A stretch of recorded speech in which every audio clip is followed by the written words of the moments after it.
பள்ளி மைதானத்தில் மாணவர்கள் விளையாடிக் கொண்டிருந்தனர். அப்போது ஆசிரியர் தெய்வசிகாமணி அந்த பக்கமாக வந்தார். அவர் ஒரு மாற்றுத்திறனாளி.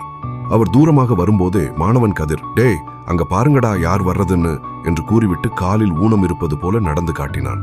மற்ற மாணவர்கள் எல்லாம் சிரித்தனர். ஆசிரியரோ கண்டும் காணாமல் சென்று விட்டார். இது வழக்கமாக நடந்து வந்தது.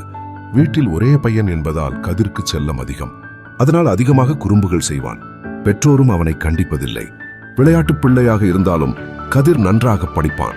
பள்ளி முடித்து கல்லூரிக்கு சென்ற பின்னும் அவனது கலாட்டா குறையவில்லை.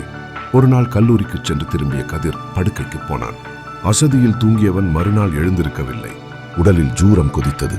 உடனே மருத்துவமனையில் சேர்த்து சிகிச்சை அளித்தனர். பக்கவாதம் தாக்கியிருப்பதாக டாக்டர்கள் கூறினர். இறுதியில் ஒரு கால் நடக்க முடியாமல் போய்விட்டது.